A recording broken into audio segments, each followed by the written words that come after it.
Está en la red. Somos Radio AM530 en Facebook. Entérate de lo que pasa. AM530. Somos redes. Somos radio. Seguí a la Cámara de Diputados de la Provincia de Buenos Aires a través de sus redes sociales y entérate de todas las actividades legislativas en Instagram y Facebook como @diputadosBA y en Twitter como HCDiputadosBA.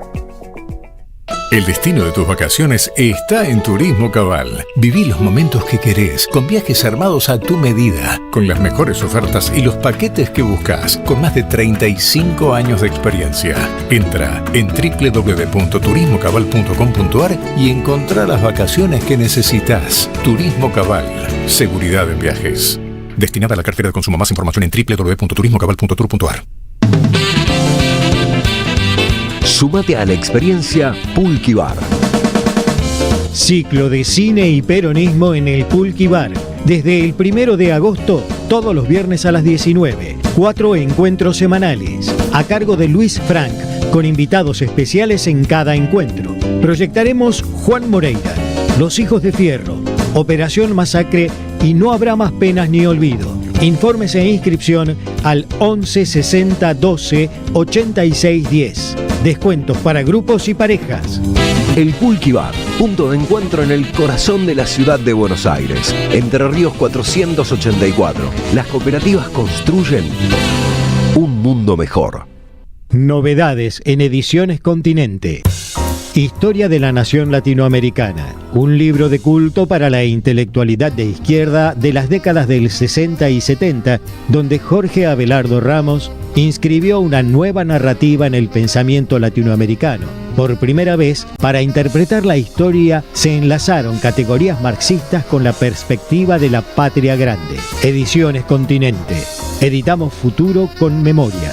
Ingresá a nuestro sitio www.edicontinente.com.ar o a nuestro Instagram @edicontinente. Buscamos contarte lo que no te cuentan, conversar lo que te deja sin palabras y subirle el volumen a lo que se quiere callar. AM530 Somos Radio. Buscamos la verdad siempre.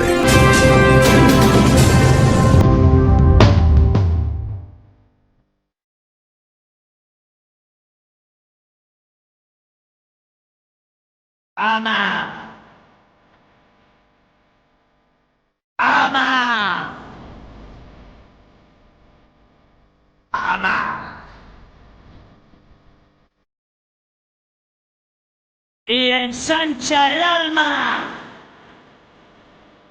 2204 en toda la República Argentina. Estás en la radio de las madres, ¿en dónde si no? Un nuevo episodio de Y Si Sale Bien, por ahora viene saliendo. Las palabras de amor de mi garganta. Hoy un especial de la hostia, vamos a hablar de lo que sucede tras las rejas en nuestro país, especial de cárceles. Al mando de este barco estará señorita Vicky Nardone. Todo como hermano. Poniéndonos al aire en las teclas el señor Carlos Di Mare. En la operación del streaming, Pablito Casasola. Producción general, don Sebastián Matías Furlong. Hombre, me educaron para hombre adinerado. Pero... Quédate porque vamos a hablar de lo que sucede en las cárceles argentinas, lejos de los estereotipos que te vende Netflix. Por supuesto que en las redes sociales de este programa está la señora Violeta Falco. Está en todo, Nardone está en todo, la día del equipo.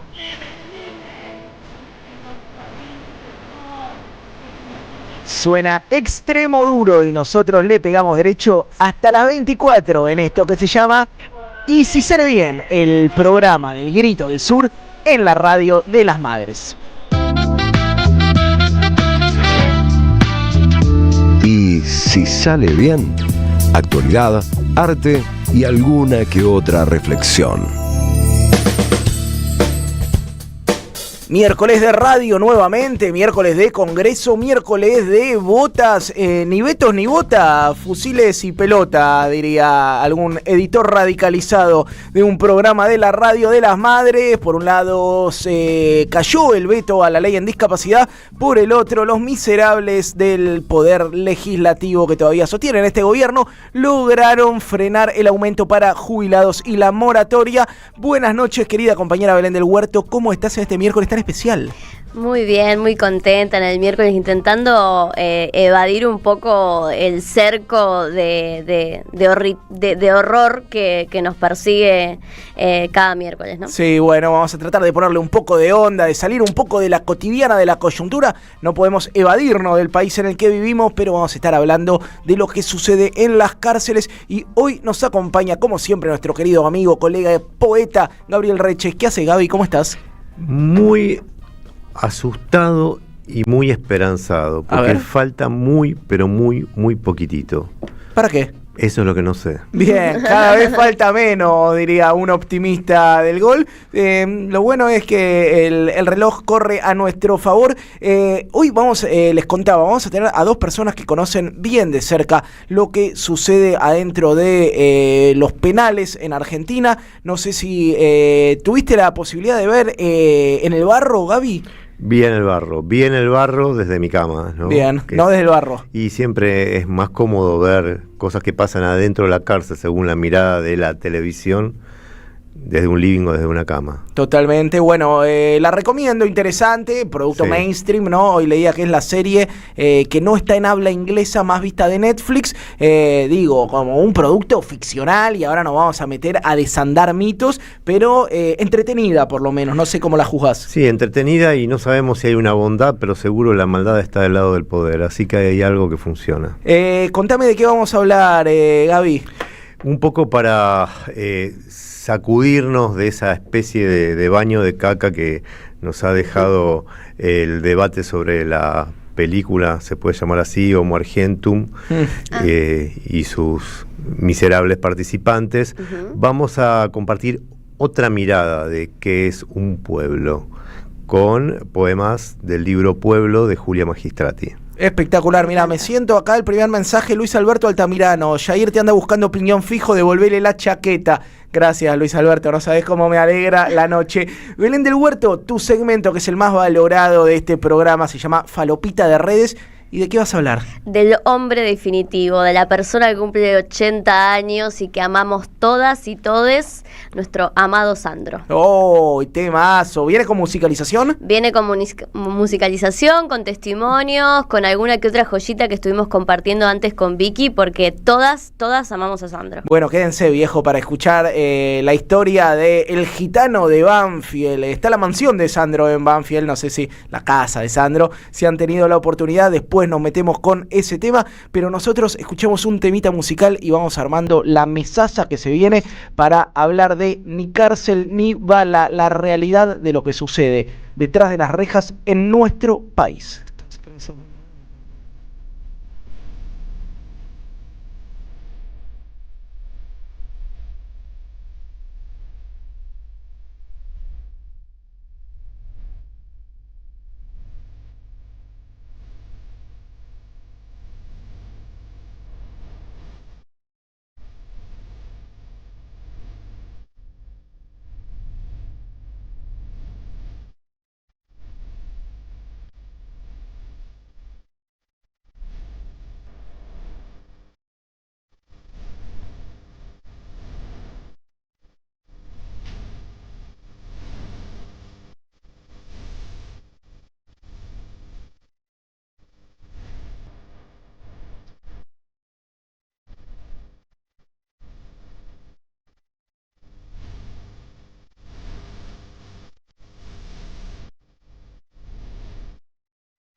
suena Damas Gratis, el pibe de barrio, el coreano, temazo, histórico, clásico, pero lo traemos de cortina porque estamos todos medio en la de ver en el barro, la nueva serie estrella de Netflix, producción argentina.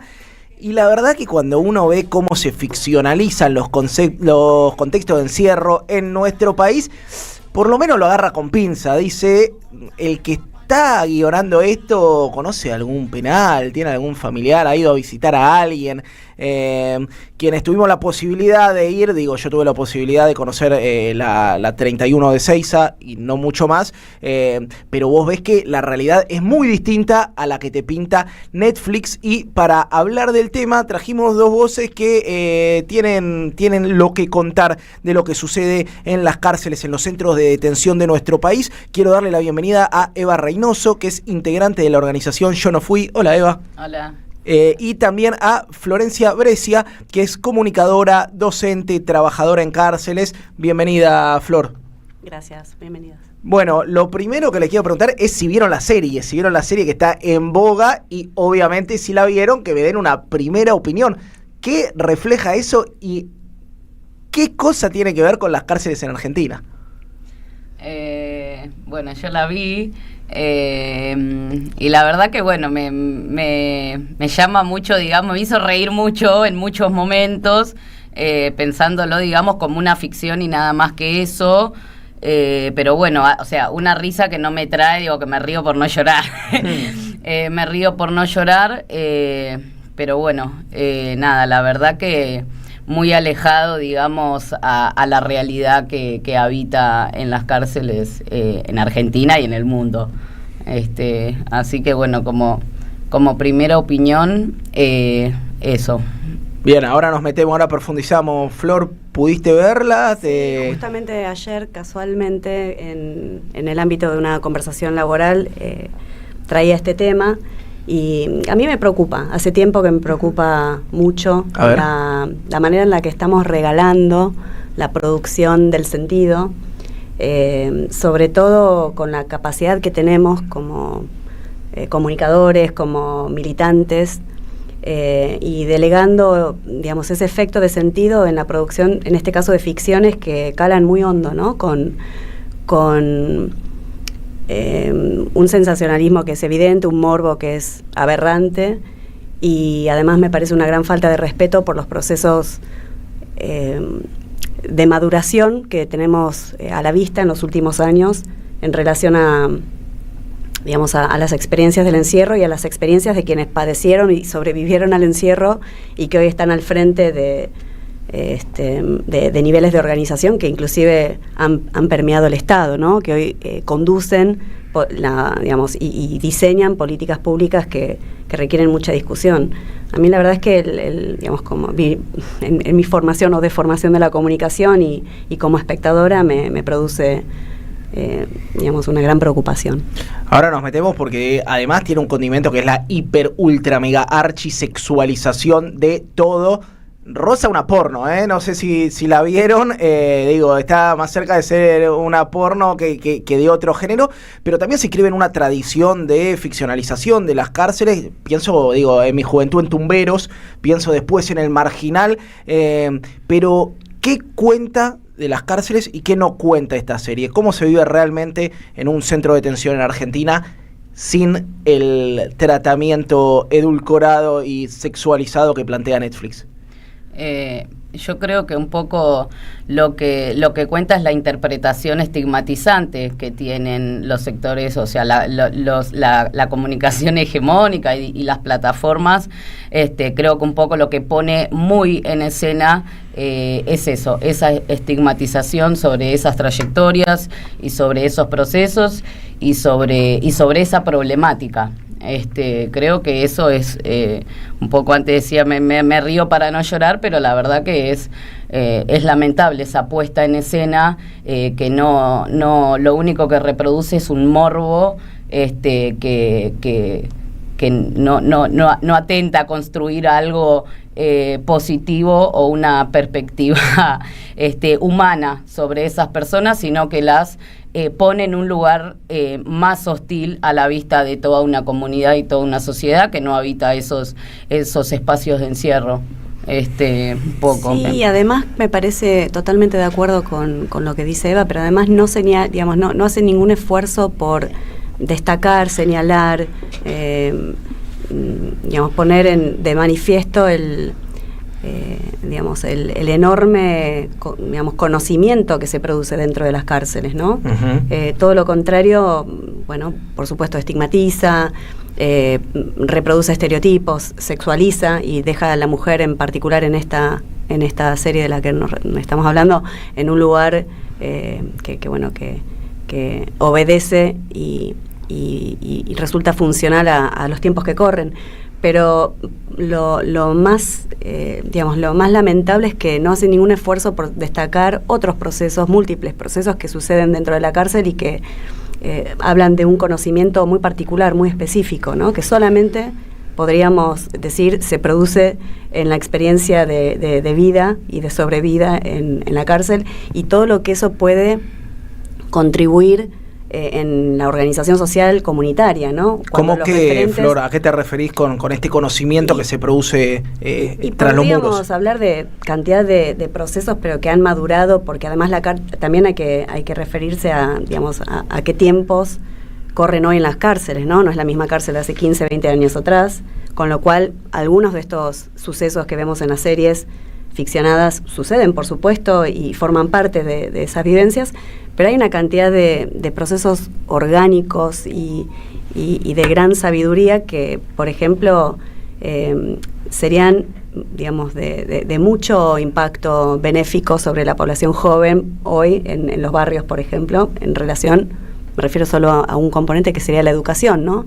La demanda por la educación, el acceso a la educación, la defensa de la educación en las cárceles, que además nos obliga a señalar las diferencias entre el sistema federal y el sistema de las cárceles de la provincia. Después Eva podrá contar mucho sobre ello también, pero esa defensa de la educación, el acceso a la educación, la formación que circula en la vida durante la etapa de encierro es enorme. De hecho, tenemos grandes referentes de estos procesos que hoy cumplen funciones públicas y que, vuelvo a decir, me parece que estas ficciones lamentablemente producen o reproducen o profundizan una brecha del desconocimiento antes que resaltar todo lo que se está pudiendo o lo que se podría destacar de procesos de vida que demuestran capacidades de sobrellevar etapas críticas, ¿no? No, y está bueno lo que decís ya ahí te dejo, Belu, de experiencias que hoy existen en la vida y en el discurso público. Pienso no solamente en el legislador electo Pito Salvatierra, sino en el director de cine César González, que estuvo hace poquito en esta misma radio con Daniel Toñetti, contando de su experiencia de formación militante, artística, nacida en estos contextos. Sí, perdón, solamente destacar también a Nora Calandra, que hoy es subsecretaria dentro del Ministerio de Justicia y Derechos Humanos, a cargo de la Subsecretaría de Inclusión Laboral y Comunitaria para Personas en Conflicto con la Ley Penal, o al de Marco Villa, que es director provincial de la Dirección de Abordaje Integral y Medidas Alternativas, personas que han transitado y sobrevivido a la cárcel y que hoy llevan su experiencia a la función pública en el intento de formular las políticas que sabemos que son necesarias en la etapa de recuperación de la libertad, no solamente de la transición en la cárcel, ¿no? Uh-huh. Pienso en estas producciones, por ejemplo, Orange is the New Black, una serie también de Netflix.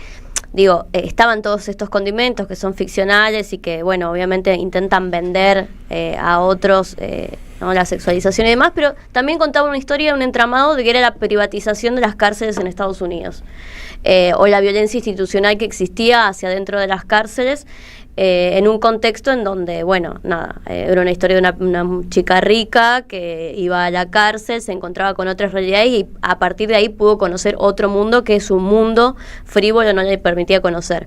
Pienso que, para alternar al revés, no pensándolo en ficcionar las cárceles argentinas, bueno, quizás contar también que existe una gran sobrepoblación de personas en las cárceles, una graves condiciones en las cárceles de todo el país, en donde, no sé, por ejemplo, en Tucumán ha habido incendios que provocaron la muerte de personas en las cárceles, o pensando en los escapes en la ciudad de Buenos Aires por la superpoblación de alcaldías.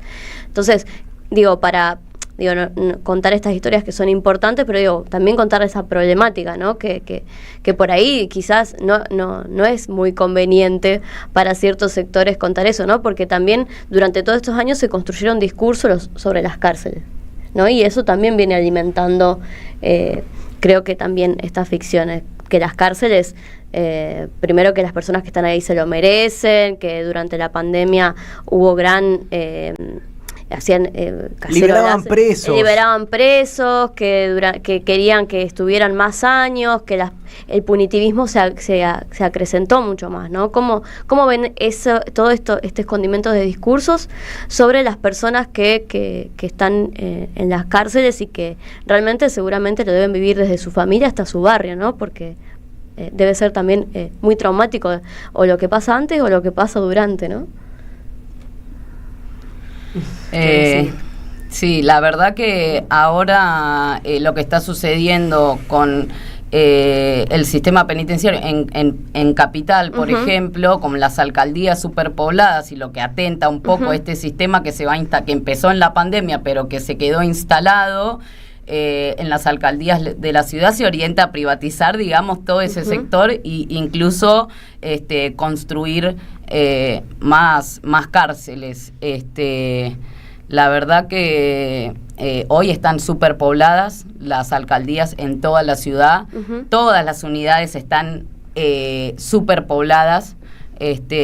Y la verdad que no hay condiciones. Nosotros como organizaciones, hoy por ejemplo en el sistema federal, en la unidad 4, ex unidad 3, donde históricamente la organización hizo un proceso y una trayectoria, no podemos entrar directamente, y se están acotando y cortando todos los caminos posibles que llevan estas oportunidades al contexto de encierro, como espacios de formación, cultura, educación, y todo eso se está acortando. El trabajo, las visitas y las condiciones, si afuera cagan a palo los jubilados todos los miércoles, imagínense al interior de las cárceles cómo eso se vive cotidianamente, con la muerte en el cotidiano, digamos, ¿no? La verdad que es tremendo, y en la provincia históricamente, y ahora peor todavía, están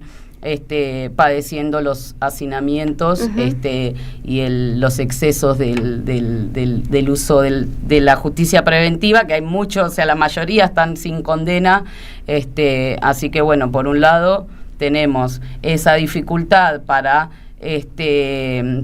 acceder a esos espacios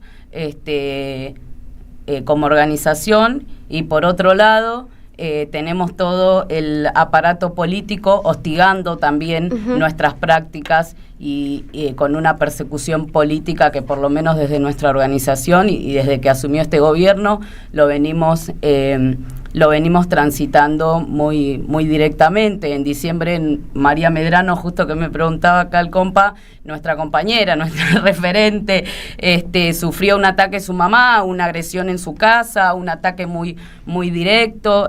Hace 2 semanas tuvimos el desalojo en nuestro espacio, la sede fundadora de la organización, donde en la puerta del desalojo por decreto firmado por Jorge Macri estaba el jefe de seguridad, el jefe de inseguridad, mejor dicho, para nosotras, ahí montando toda una conferencia de prensa anunciando ese desalojo y diciendo y estigmatizando a nosotras y el resto de las organizaciones que funcionaban en ese espacio. Entonces, en ese sentido, por un lado, interrumpe estos procesos, como decía Flor, todos esos procesos que se generan al interior del contexto de encierro, también en conjunto con las organizaciones y con las experiencias que circulan para fomentar, digamos, esas trayectorias, y por otro lado, desde la práctica política, el ataque del sector político, que la verdad nos viene, todavía estamos preguntando al señor jefe de seguridad dónde están las cámaras que muestran quiénes fueron las personas que entraron al domicilio de la mamá de nuestra compañera María, así que claramente sabemos que si eso no está puesto a disposición de la justicia como se pidió, la injusticia entre comillas, bueno, nada, sabemos que es parte, digamos, de la connivencia de estos sectores más clandestinos que hoy están atacando a las disidencias y a todos los sectores que se organizan y que tenemos ahí, nada, en el cotidiano, la hostilidad a flor de piel. A ver, preguntita, vieron que, bueno, está claro que la serie es una serie de un género medio casi gore, donde necesitamos ver sangre y sexo cada minuto y medio, porque forma parte de las leyes de ese género. En los últimos años hubo muchas series que entre comillas retrataron o apoyaron sus narrativas sobre determinados universos, y siempre produjeron como una reacción negativa respecto de las personas que forman parte de esos universos en la vida real y que sentían que estaban banalizados, mal representados. Atypical, que trata el caso de un chico del espectro autista que desató como bastante disconformidad de parte de las familias. Las series donde aparecen psicólogos, que el mundo de los psicólogos salta también muy enojado, y da la sensación de que siempre en realidad las propuestas audiovisuales que tienen mayor grado de circulación, bueno, le conceden al entretenimiento y a la hora de representar se toman una serie de licencias para producir como lo que consideran mayor impacto. Ahora, hace 20 y pico de años hubo una experiencia que llamó The Wire, una serie buenísima, me parece, que duró 5 temporadas, que trataba sobre todo sobre el tema de la exclusión, en definitiva, pero la anécdota era un grupo de policías que perseguía a un grupo de narcos y de pequeños soldaditos del mundo narco. Para producir el guión llamaron a un ex policía, a vecinos, a personas que participaban también del tráfico, y produjeron los guiones de manera colectiva, y lo que sucedió fue, digamos, un producto como completamente distinto en ese sentido, no menos entretenido, mucho más crudo quizás, pero al mismo tiempo mucho más fiel, sin ser un documental, a un retrato en el que quienes participaban de ese mundo pudieran verse espejados y no traicionados. Bueno, hagamos de cuenta que esto fuera así, ¿no? Y que la llaman a ustedes antes de hacer esta serie, les muestran los guiones, les muestran los personajes. ¿Qué dirían? ¿A qué personaje? Porque finalmente cuando uno la ve desde la ingenuidad dice, che, pero pará, hay 2 mujeres que están presas porque se defendieron de su marido violento, una porque mató a un abusador, otra que es una víctima que hizo lo que pudo cuando vino de Colombia. No ve necesariamente ahí como una mirada delincuencial o estigmatizadora, pero seguramente ustedes tienen como una fibra mucho más cercana respecto de lo que le dirían a las actrices, los guionistas, che, esta escena no, y falta esta otra, esta escena está faltando. Por ejemplo, vos recién decías, si yo interpreto bien, si yo fuera del equipo de guionistas, che, tenemos que poner gente estudiando en la cárcel, ¿no? Porque no hay gente estudiando. Pero muy de fondo. ¿Qué cosas más faltan? ¿Qué cosas sobran? ¿Qué están exageradas? Pero como en términos concretos, porque entiendo que hay muchas personas que están escuchando que vieron esa serie, y entonces nos puede servir. Para mí, por un lado, para hablar de la legitimidad de ese discurso que se construye en la población que padece y transita el encierro, habría que hacer una consulta a la población directamente. Pero como comunicadora, a mí lo que me preocupa es qué discursos estamos construyendo como sociedad, porque si bien puede reflejar una parte de la vida en contexto de encierro, puede reflejar algunos entramados que merecen ser puestos en discusión y avivar el debate, y que eso siempre es necesario. A mí lo que me preocupa es por qué recurrimos únicamente al género, y vos lo decías, ¿no? Al género documental para trabajar seriamente los temas que nos interesan, circular para interpelar otros sectores sociales, porque estamos construyendo hace mucho tiempo discursos para convencides, ¿no? Y géneros respetuosos, entre comillas, cuando la ficción tiene una gran habilidad, que es la de atraer a un segmento muy amplio de la población y que además trabaja con las representaciones sociales, con los estereotipos, con lo cual es un trabajo muy profundo, un efecto de sentido muy profundo. Entonces la ficción es muy importante para producir esos, o por lo menos para forzar o tensar algunos debates que nos debemos como sociedad respecto de las cárceles, ¿no? Recién Eva señalaba una cantidad de escenas que hacen, digamos, que además, perdón que me voy un poquito y ahora vuelvo, pero me interesaba también señalar, ¿qué diferencias podemos observar hoy, o al menos en los últimos años, respecto de las políticas de encierro en el sistema federal, en donde Bullrich, por ejemplo, atenta directamente contra los centros de estudiantes, como si fuesen ámbitos de peligro, ¿no? De formación, claramente desde una perspectiva que entiende o que interpreta que el conocimiento es un arma, ¿no? Un arma de reflexión crítica. Bueno, ese modo de operar contra los centros de estudiantes dista bastante o absolutamente de las políticas que se están promoviendo en la provincia de Buenos Aires, donde emerge esta subsecretaría desde la gestión del gobierno de la provincia del año pasado, claramente a partir de una demanda que empuja y que logra instalarse en un ministerio como el de Justicia y Derechos Humanos. Entonces esas diferencias también deben ir de la mano de discursos o de insumos comunicacionales que puedan ir calando en otros sectores, no solamente entre quienes estamos convencidos o convencidas de cómo deben ser las políticas carcelarias, por ejemplo. Y en ese sentido a mí me preocupa la falta de estrategia. Hace mucho tiempo que creo que la creatividad o la capacidad creativa de la comunicación es una herramienta política que venimos olvidando, ¿no?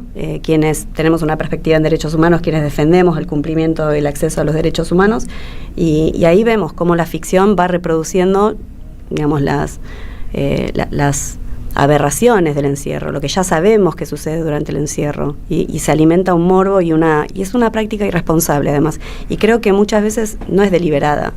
No sé por qué no hemos conformado una mesa, por ejemplo, hace tiempo que converso y digo, ¿cómo no hay un espacio, una mesa, un ámbito donde podamos, que nos estemos interesados, sentarnos a discutir y a construir ficciones que también jueguen con el morbo, que también jueguen con la sangre, lo que se impone como narrativa hegemónica, pero que vaya construyendo esos otros procesos o relatando otros procesos que son muy interesantes para pensar estos procesos, estas otras estrategias que necesitamos en el territorio. ¿Pero cuáles son? ¿Qué nos falta ahí? Estamos haciendo una serie ahora. Yo creo que, por otro lado, perdón, pero sí, me parece que la serie a la que nos referimos además tiene una alta calidad en muchos aspectos, ¿no? No solamente las actuaciones son maravillosas. Son espectaculares. Yo no sé si no hay participación de compañeras que han transitado el encierro. La verdad es que no me queda la duda. Pero la fotografía, la escenografía, el vestuario, todo, digo. Entonces, creo que hay recursos. De hecho, hay directores, hay directoras, hay productoras, hay guionistas. Entonces, es una decisión política también, ¿no? Nos falta organicidad en esas producciones comunicacionales. Pienso en que alternativamente al estreno de esta serie se estrena la película que está en el Festival de San Sebastián, Belén, que es la película de Dolores Fonsi, en donde, bueno, una mujer está presa por un aborto espontáneo. Soledad Esa, una feminista, la conoce en la cárcel. Hay un entramado ahí entre organización política, entre estrategia feminista y creatividad al servicio de contar una historia que marcó un antes y un después en la lucha por el aborto legal. Entonces hay formas, ¿no?, de hacerlo. Charlábamos hace un tiempo con los chicos de Cromañón también, que fueron, por ejemplo, incorporados como se dice, como asesores de los guiones para hacer la serie, que muchos conocieron la historia de Cromañón, muchos de los jóvenes, por la serie. Entonces, bueno, evidentemente se puede hacer de otra manera. Y escenas, por ejemplo, que pueden faltar es el alto grado. Digo, esto que vos decís es interesante porque cuando el objetivo está claro, el producto sucede, ¿no? Sí. Entonces, quizás hay desconocimiento en la producción de esta serie en particular, o tal vez había otro objetivo. No sé si estamos en condiciones de discutir eso, sería injusto, tendríamos que sentarnos con quienes la produjeron, pero algunas escenas podrían relatar o graficar el alto grado de autogestión que sucede en las cárceles hoy, ¿no? Por lo que decía Eva también, las condiciones de hacinamiento, ¿no? Quizás la de hacinamiento es la más referida, pero las condiciones de vida durante el encierro obliga a producir estrategias de supervivencia, de sobrevida, decimos, que habla de una capacidad y un valor por la vida, ¿no? Y una capacidad de revisión sobre tal vez el propósito de la vida, ¿no? Que se observa claramente en los distintos ámbitos de cualquier unidad penal, ¿no? Los grupos humanos que conviven, justamente la convivencia, ¿no?, en la disidencia, en el desconocimiento, en la precariedad, en el abandono, produce una cantidad de herramientas que nos haría muy bien como sociedad conocer. De hecho, perdón que abuse de la palabra, abuse. Pero más allá de analizar lo que está sucediendo en esta serie en nuestro país, estamos hablando de un sistema político capitalista que se sirve de la cárcel para encerrar el excedente, ¿no? Todo aquello que queda por fuera del sistema productivo se encuentra encerrado, y casualmente son ciertos sectores sociales. Entonces, no, el sesgo de clase cuando uno conoce cuál es la población carcelaria es brutal. Pregúntate cuánta cantidad hay por narcomenudeo y cuánta cantidad hay por evasión fiscal, cuánto pide por afanarse una cadenita en el subte y cuánto por asociación ilícita, ¿no? No hay ningún caputo todavía. No hay ningún caputo todavía. Este programa promete que dentro de unos años vamos a hacer la serie de Caputo tras la reja. Obviamente va a vivir bien tras la reja, no se ilusionen. Depende de qué producimos. Bueno, depende de qué producimos. Ahí las vamos a traer a Flor y a Eva que nos asesoren la serie Caputo tras las rejas. 11 3200 0530, llegan un montón de mensajes, después nos metemos con eso. Escribinos, también estamos en el streaming AM530 Somos Radio. Mandanos un mensaje, un audio, un comentario, nos llegan algunas recomendaciones, ahí Lucila nos las pasa, las vamos a estar leyendo. Se quedan un ratito más, muchachas. Sí, vamos a una breve tanda y en unos minutitos volvemos con esto que es Y si sale bien, el programa del Grito del Sur en la Radio de las Madres. Deja tu mensaje en nuestra línea de oyentes de WhatsApp 11 3200 0530. Somos Radio AM530. El destino de tus vacaciones está en Turismo Cabal. Viví los momentos que querés, con viajes armados a tu medida, con las mejores ofertas y los paquetes que buscas, con más de 35 años de experiencia. Entra en www.turismocabal.com.ar y encontrá las vacaciones que necesitas. Turismo Cabal. Seguridad en viajes. Destinada a la cartera de consumo. Más información en www.turismocabal.tour.ar. Seguí a la Cámara de Diputados de la Provincia de Buenos Aires a través de sus redes sociales y entérate de todas las actividades legislativas en Instagram y Facebook como @diputadosBA y en Twitter como HCDiputadosBA. Los jueves a las 22, Osvaldo Quiroga te espera en El Refugio. El Refugio, un espacio para descubrir, disfrutar y vivir la cultura. AM530. Construimos comunidad. Buscamos la verdad siempre. Alimentos cooperativos. Producción y comercialización de productos cooperativos y de agricultura familiar.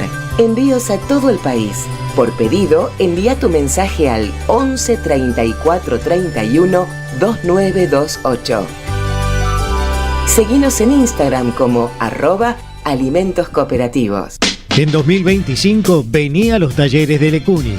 Música, actuación, coro, tangos, cuentos, teatro, percusión y mucho más para compartir en familia.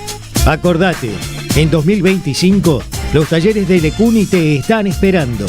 Informes e inscripción, informes.ecuni@gmail.com y seguinos en Facebook, Espacio Cultural Nuestros Hijos, y en Instagram, @ecuni. Ya sabés que este 7 de septiembre se vota en la provincia. Ahora es importante que consultes dónde votás. Ingresá en padrón.gba.gov.ar, carga tus datos y listo. Elecciones bonaerenses. Gobierno de la Provincia de Buenos Aires. AM530 Somos Radio. Buscamos la verdad siempre. Llega la noche y nos hacemos la gran pregunta. ¿Y si sale bien? Un encuentro catártico a mitad de la semana.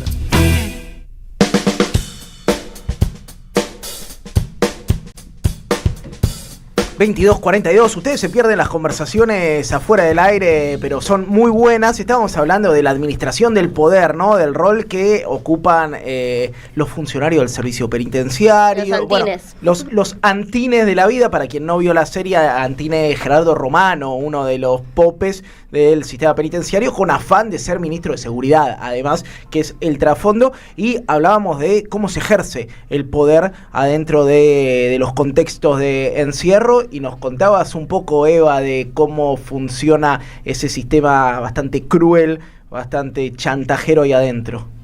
Sí, un poco lo que decía es como, bueno, eso en esta pregunta de qué escenas le agregaría, sería un poco esos personajes como Romano, como la directora, como todos esos actores, el defensor oficial, que pobre lo ponen al defensor oficial, pobre los defensores humanos que sí existen, la verdad que quedan en un lugar tremendo, pero bueno, yo creo que ahí un poco lo que las otras escenas más de Lonely Finds y de toda esa de todas esas escenas más bizarras, lo que hace es quitarle peso a esas responsabilidades institucionales y a esa estructura de poder que funciona realmente al interior de las cárceles y son las que traccionan toda la violencia que circula dentro de la cárcel y son los gerentes de la violencia adentro de la cárcel y de los consumos y de todo y de la muerte. Entonces,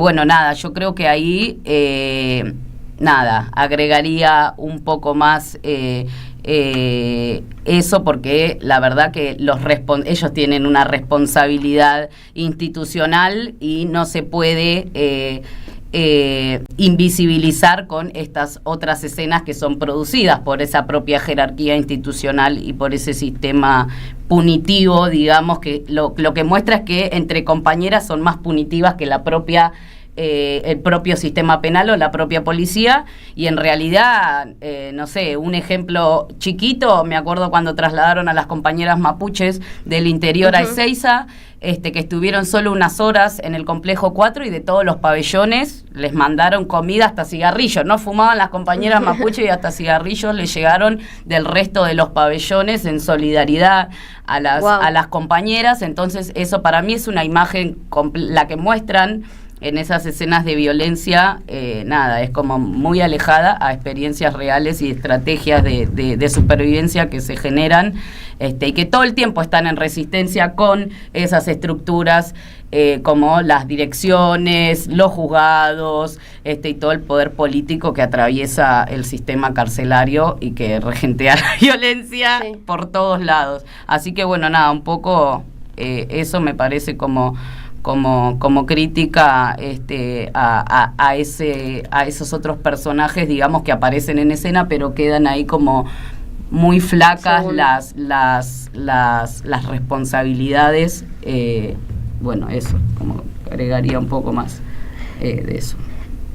Hablabas hace un rato sobre las cárceles, mucha de la población carcelaria está sin sentencia firme, ¿no? Y ahí está la pata de la justicia no actuando en estos casos. Pero si pueden contar también ese rol, que no sé si en la serie está visibilizado, pero la justicia también como muchas veces garante y dilatante de muchas situaciones o personas que no están, que no tienen sentencia o que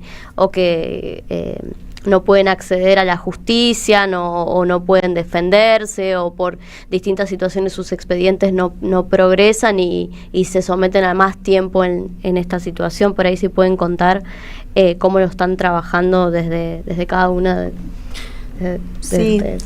Sí, es un dato conocido que la enorme mayoría, la inmensa mayoría de la población privada de su libertad se encuentra en situación de procesamiento, ¿no? Es decir, está a la espera de un juicio, con lo cual, digamos, la primera cuestión que hay que observar es que el derecho a la inocencia no es para todos por igual, ¿no? Es decir, mientras se espera un juicio afuera cómodamente, para ciertos sectores sociales, otros lo aguardan durante años a la espera de un juicio que muchas veces además tiene que ver con la administración del poder que señalaba Eva, y que tiene que ver con los procedimientos policiales en gran cantidad de... Nosotros llamamos el trabajo híbrido y complejo que realizamos acompañamiento, ¿no? Y señalamos la necesidad de crear y de darle institucionalidad a políticas de acompañamiento que también son híbridas, son complejas, son digamos, se componen de muchas aristas, y en muchos acompañamientos hemos logrado desarmar esa operación policial que arma una causa, que crea una estadística, porque forma parte de la administración del poder y de la administración y gestión de las violencias, y en la cual cae una persona inocente para seguir regenteando el delito en los barrios, en los territorios. Por algo, las mujeres son la población que más ha crecido en contexto de encierro, y los delitos que se llaman, en algunos ámbitos llamamos delitos de supervivencia, tienen que ver con cómo se vienen rompiendo las familias a partir de la detención de hombres, de mujeres, y que los chicos también terminan en encierro, ¿no? Los hogares también son un ámbito de encierro que hay que cuestionar, que hay que revisar, de los cuales se habla muy poco. Entonces, el impacto social, el efecto del encierro sobre las familias enteras, sobre la comunidad, sobre nuestra sociedad, es algo que también está debiéndose un gran debate, ¿no? El efecto del encierro sobre pibes, sobre pibas, y el efecto del encierro sobre la sociedad en sí misma, cómo se reproduce esa violencia, es un gran tema. Después, por supuesto que merece una revisión, qué recursos se destinan al seguimiento de causas, cuántos expedientes tienen a su cargo los defensores y las defensoras públicas, ¿no? La diferencia entre tener un abogado pagado con guita de papá y mamá y tener también un abogado que tiene 10 causas además de la tuya. Exacto, y los caranchos que viven de la población en encierro, ¿no? De la fantasía, también los mitos que se construyen respecto de una representación particular, ¿no? De la representación legal en manos de un particular, un abogado o una abogada privada, frente a la defensa pública, que en realidad siempre es una primera recomendación que hacemos, ¿no? No destinar ningún recurso a un abogado particular, porque no va a hacer nada que no haga por procedimiento oficial una defensa pública. Pero por eso también para nosotros es muy importante el componente educativo que debiera enseñarse en la escuela pública, que debiera ser contenido curricular de la primaria, de la secundaria, porque hoy la vida social está judicializada, la vida política se judicializó, con lo cual conocer el procedimiento penal, nosotros hablamos de socializar el derecho, ¿no? El derecho pareciera un saber de élite para ciertos sectores y de hecho quienes lo conocen lo administran muy bien. Entonces socializar el derecho, conocer cómo es el procedimiento penal, en qué etapas de una denuncia, de una causa, estemos involucrados o no. Es importante realizar qué cosas, qué prácticas, de forma colectiva, de forma individual, junto con la defensa pública, es fundamental. No es joda que muchas de las personas que estudian adentro de un contexto de encierro también estudian derecho, ¿no? Sí. Digo, estudian sociología, también se estudian otras carreras, pero muchos deciden, vieja, yo estoy acá, si voy a dedicarme a algo, es a estudiar derecho, ¿no? Imagínense si no hay, digamos, introspección y revisión en esos procesos de encierro, ¿no? Sí, además hay una estadística que es que de cada 100 que estudian en la cárcel, 97,5 no vuelven a delinquir. O sea que como factor para reducir la reincidencia, la educación es clave. ¿Tienen ustedes una estimación aproximada en porcentaje de cantidad de mujeres que están privadas de su libertad sin sentencia firme? Y en el sistema penitenciario federal, en la unidad de Ezeiza y en el resto de las unidades debe haber, que es la población femenina, es el 10% de lo que el 90% es de varones. En la cárcel de Ezeiza, que es la más grande, hay 1.000 mujeres alojadas, y en el resto de las unidades federales que están en La Pampa, en Salta y en Mendoza, hay mucho menos, hay mucha población en arresto domiciliario, que eso está muy invisibilizado porque queda en un vacío de asistencia y de precariedad, que también es un número más, pero debe haber por lo menos 10.000 mujeres entre todos esos circuitos, arresto domiciliario, sin cárceles sentencia. Federales. Sí, sin sentencia el 50%. El 50%. Por bueno, lo menos. Eso falta en la serie, ¿no? Como mostrar que de cada 10, 5 en realidad no se sabe si delinquieron o no. Hoy una compañera se fue, 2 años de preventiva, se fue absuelta. Mirá 2 vos, años de prisión increíble. preventiva. ¿Y quién te paga esos 2 años? Bueno, anda a llorar sobre leche derramada. 11 3200 0530. Quiero leerles algunos de los mensajes porque siempre está bueno abrirlo a la gente que está del otro lado. Lucila Sánchez nos dice...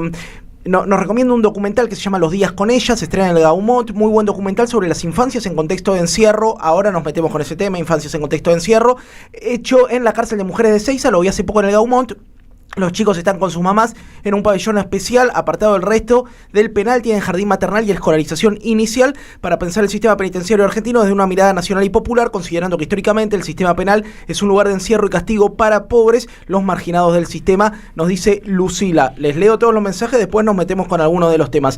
Diego de Corrientes, hola Jair, Belu, Gaby y hermosa mesa, mesaza como siempre. Tuve la suerte de dar recreación, natación y alguna que otra actividad en un penal y en un par de hospitales psiquiátricos y mucho con discapacitados menores en clubes y demás. La verdad es más lo que recibí que lo que pude brindar. La crueldad del mundo autopercibido normal en términos Foucaultianos con las personas privadas de la libertad es totalmente innecesario, o tal vez sea necesario a sus intereses, especialmente contra las mujeres y las diversidades. El versito de vigilar y castigar es, te lo digo en francés, una garcha. Por suerte las personas con las que compartí el espacio en general tenían ganas de estar mejor, de tener oportunidades de jugar. Muchos de los que estaban ahí no tuvieron ni siquiera la posibilidad de jugar en sus infancias. Hermosa mesa, nos dice el querido Diego desde Corrientes. Acá sugieren que el documental de Caputo preso se llame Caput y me gusta mucho. Te vamos a traer, Claudia, de asesora. Ya acá convenciste al equipo de asesoras, así que Acá vas nace bien. la mesa de producción. La mesa de asesoría. Jair y gran equipo en la Biblioteca Nacional. Hay hasta el viernes, perdón si ya lo comentaron, una extraordinaria muestra que se llama Cárceles, Crónicas del Encierro. Un repaso de niños mapuche de 2 y 7 años apresados en la isla Martín García en el siglo XIX hasta el presente. Muestra absoluta de que la cárcel es la expresión más explícita de la lucha de clases, y en esa lucha es siempre, la cárcel es siempre de los pobres y los marrones. Como siempre, un lindo aporte de Leo de la Matanza. Javier de Villamaría Lo indignante es que el presupuesto por cada reo es como si vivieran en el Sheraton, pero a ellos solo les llegan las obras y los palos. Acá en Villa María, el director del penal les cobraba a los internos para que salgan a robar a la noche. Nos dice Javier desde Córdoba, Villa María. Buenas noches, Yair Belu, Gaby, equipo de Y Si Sale Bien. Pregunta, en una de esos ya lo hablaron, ¿es cierto que sacaron la escuela de oficios de la cárcel? Pregunta Mario de Mataderos, y te leo 2 o 3 más. Silvia dice, con los planteos desarrollados nos enriquecemos porque es una realidad que consideramos ajena por ignorancia o comodidad. Gracias por traer el cuestionamiento al sistema carcelario. Alba dice, la Asociación Civil de Familiares de Detenidos en septiembre estrena la peli La Mujer de Fila con Natalia Oreiro. Reina total, Natalia, te amo. Otra mirada de la problemática sin amarillismo basado en la vida real. Cristina dice, gran programa. Waldemar Cubilla, la experiencia de Cristina presa en la actualidad representa la otra punta del mismo lazo del relato que nos comparten Florencia y Eva. Sin duda, Cristina, Milagro, Esteche, Luis Delía, digo, después cada uno lo caracteriza como quiere, pero los presos políticos son todos nuestros, ¿eh? No vas a ver un Pepín Rodríguez Simón, no vas a ver a uno, al narco José Luis Espert, ¿no? Alba Navas, muchísimo interés en contactar a Florencia Brella y Eva Reynoso para avanzar en un proyecto para las niñeces vinculadas a personas privadas de la libertad. Bueno, muchísimos mensajes, quiero agradecerles. Me quedo con este tema que me interesa, a ver si lo pueden desarrollar. Tuve la experiencia de ir a la unidad 31, les contaba, a Ezeiza, a esta especie de casa de medio camino que a veces tienen las reclusas o que están por salir o que tienen familias. Para mí fue una experiencia súper interesante porque fue acercarme a una población a la que realmente uno no tiene acceso y solo se acerca por estas miradas estigmatizadas. Pero ¿qué pasa con las crianzas, con las maternidades, con las familias en las cárceles? Y la verdad que es lamentable que sigan habiendo niñes, bebés o mujeres embarazadas privadas de libertad. A mí me tocó visitar la unidad de Los Hornos y ver cantidad. En la unidad 31 la población es mucho menor, lo que es planta de madres. En provincia es tremendo. Yo he entrevistado a compañeras que estaban privadas de su libertad, embarazadas y con bebés, por ir a comprar con 500 pesos truchos a un almacén. No. Entonces, bueno, vos ves eso, y la verdad que eso es nada, la verdad que sin palabras, digamos, esa escena. Y sigue reproduciéndose en la unidad 31 específicamente, que es una unidad, entre comillas, que aloja mujeres, madres con niñes. Hoy, bueno, en esa unidad mucho tiempo alojó a los genocidas, ¿no? Como en la misma unidad. Ahora los sacaron, de hecho, a las 2 compañeras que cayeron detenidas, Eva Mier y a la otra compañera, las llevaron a ese sector, y la verdad que es una unidad que si bien podría ser ediliciamente estar en mejores condiciones que el resto de las unidades, es lamentable lo que padecen las infancias en el encierro, y después, si no tenés una familia, el vínculo que se interrumpe porque cuando cumplen determinada edad tienen que su mamá seguir la condena y ese niño es alejado de su madre. Entonces, bueno, la verdad que hemos tenido casos bastante difíciles de separaciones, que viene la requisa, se lleva a la madre, te saca al pibe de los brazos y terminas en otro penal trasladada sin poder tener ningún contacto con tu niña. Así que la verdad que eso es algo que padecen, y en arresto domiciliario la persecución también desde los sistemas de protección, que en vez de proteger hostigan y criminalizan a las madres. Nada, es tremendo. Flor. Sí, sumo a lo que dice Eva, me parece importante que se destaque el padecimiento de algo que se interpreta como una recuperación parcial de la libertad, que es el arresto domiciliario, porque hay un hostigamiento y un verdugueo que se profundiza y que afecta especialmente a las niñeces, en el caso de mujeres que, más allá de encontrarse en su domicilio, se encuentran impedidas de acompañar y de garantizar el acceso a la salud, el acceso a la educación para sus hijes, ¿no? Y hace muy poco, hace unos días, de hecho me enteré por Andrea Casamento, que es la historia de vida que menciona un oyente que destaca la película La mujer de la fila, que tuve la posibilidad de ver en el preestreno y que realmente es un insumo comunicacional muy interesante, porque la historia de Andrea es la historia de una mujer de clase media que se encuentra con la problemática de la cárcel a través de la detención de su hijo. Y es una versión, diríamos, ficcionada de su vida que sí tiene una impronta política muy interesante para que miremos y también felicitemos nuevamente al equipo directivo de la dirección, ¿no? Equipo directivo se dice, bueno, medio deportivo lo mismo. Pero hace muy poco la Comisión Interamericana de Derechos Humanos formalizó una resolución que reconoce el padecimiento de las familias y de las niñeces que tienen familiares o un vínculo afectivo en la cárcel, ¿no? O sea, justamente hablábamos de esto, del efecto de la cárcel, y hoy está siendo reconocida por los parámetros internacionales del derecho, desde una perspectiva en derechos humanos, con lo cual ese reconocimiento insta o recomienda o sugiere que los estados tengan en cuenta ese padecimiento, ese sufrimiento, porque hay que ver, siempre hay que acercarse, hay que ver dónde están distribuidas las cárceles, solamente para imaginar lo que caminan, digamos, cómo son los traslados, cómo son los ingresos, cómo son las requisas para las familias que todavía hoy, cada vez menos por la situación económica crítica que transitamos, pueden visitar a sus afectos en encierro, ¿no? Y lo que le afecta también a la persona que no recibe visitas. Bueno, exacto, a eso iba.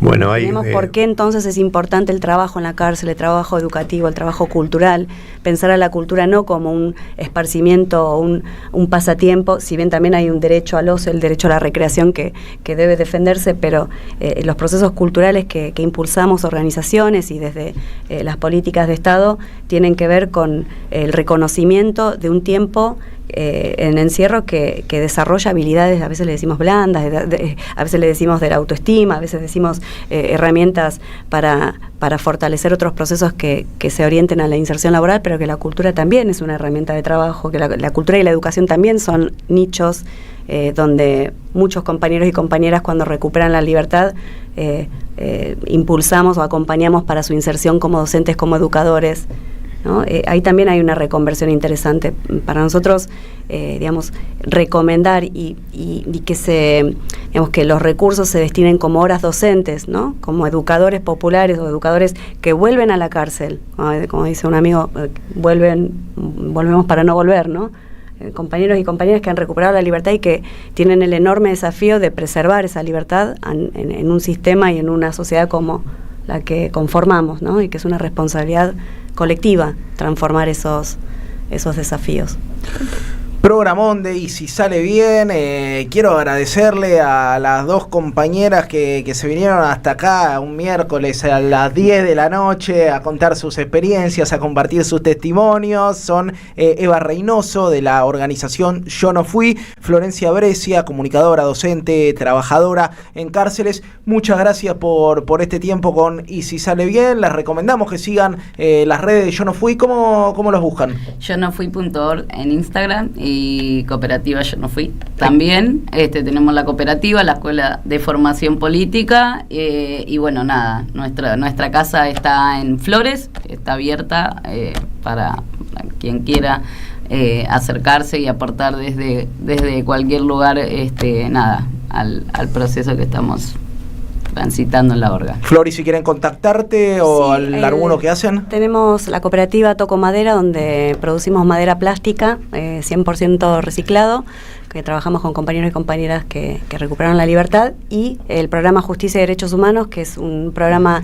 de la UNSAM que dirigimos junto a Waldemar Cubilla, también ahí desde un proceso educativo, formamos parte de estos debates, ¿no?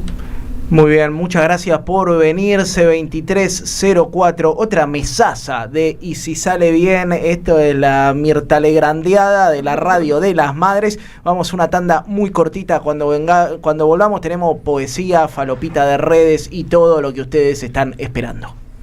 En AM530 pasan muchas cosas y todo lo que pasa está en la red. Somos Radio AM530 en Instagram. Entérate de lo que pasa. AM530. Somos redes. Somos radio. El sabor que te acompaña es Café Bantú. El aroma en la mañana de Café Bantú. Bantú. Ya sabes que este 7 de septiembre se vota en la provincia. Ahora es importante que consultes dónde votas. Ingresá en padrón.gba.gov.ar, carga tus datos y listo. Elecciones bonaerenses. Gobierno de la Provincia de Buenos Aires. El sistema colonial develado de Jean-Louis Bastey, un libro clave para comprender los pilares centrales del colonialismo en la pluma del que fuera el principal teórico de la revolución haitiana, con un estudio preliminar del historiador argentino Juan Martínez Pería. Conseguilo en librerías y en edicionessicus.com.ar.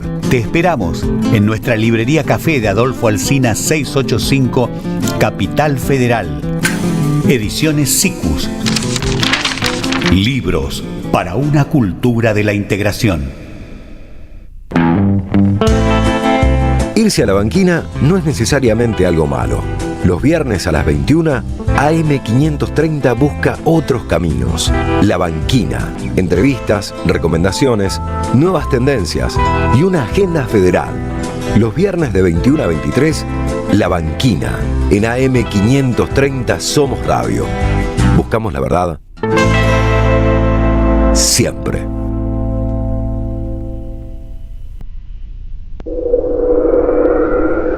Teresa Parodi presenta Cantar con Todos.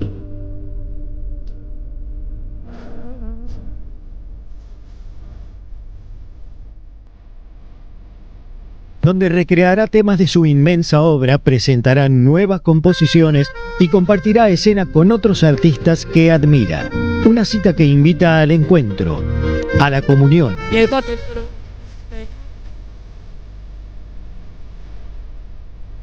Por localidades agotadas, nuevas funciones. Viernes 15 y viernes 22 de agosto a las 21. Hasta Trilce. Masa 177 Almagro, Ciudad de Buenos Aires. Entradas por Alternativa Teatral. Produce Jueguen. Invita AM530. Te esperamos en el Centro Cultural de la Cooperación Floreal Gorini para disfrutar de teatro, danza, música, espectáculos para las infancias, conferencias y presentaciones. Podés compartir un rico café o leer un buen libro en la calidez de nuestra planta baja. Recorre nuestra agenda en www.centrocultural.coop y seguinos en las redes sociales. Comprando las entradas con tarjeta Cabal Crédito o Débito accedes a un 50% de descuento. Centro Cultural de la Cooperación Floreal Gorini, Avenida Corrientes 1543, Ciudad de Buenos Aires. Una experiencia cultural y cooperativa.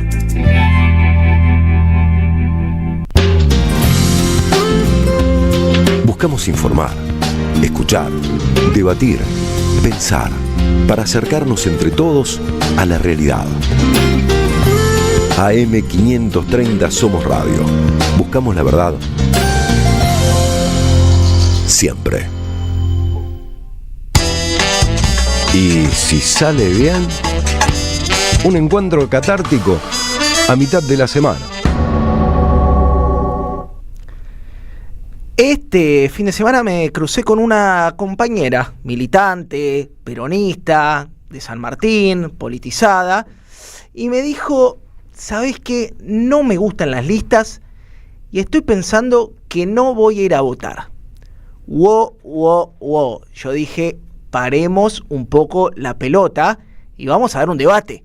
Vamos a dar el debate por las listas que conformó el peronismo. Yo te voy a decir algo. Para mí las listas son excelentes. Excelentes, no son buenas. Son muy buenas. 1. La cabeza de la lista es Jorge Tayana. Jorge Tayana, además de que fue un militante en los 70, fue el canciller más malvinero de los últimos 50 años. El tipo que defendió la política exterior de Néstor y Cristina. El tipo que cuando fue ministro de Defensa fortaleció la base de Petrel en la Antártida. Un tipo que pudo conducir las fuerzas militares de nuestro país sin necesidad de ser un cosplayer de Ken, de Barbie, como el muchacho que tenemos ahora, el marido de la conductora del noticiero. Del otro lado, en la ciudad de Buenos Aires, va un tipo como Itai Hagman, ¿sí?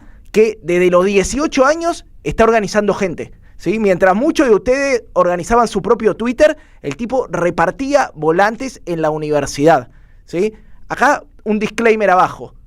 Los antisemitas me soban la circuncidada y no voy a profundizar en eso. Pero acá la discusión es que las listas son muy buenas. De un lado tenés a Jorge Tayana, del otro lado tenés a Itay Hagman, a Mariano Recalde, dos compañeros que vienen de organizar gente de la militancia. Muchachos, ustedes militaron a Victoria Tolosa Paz, una mujer de country, esposa de un millonario que la única vez que se tomó un colectivo fue para hacer un reel de TikTok.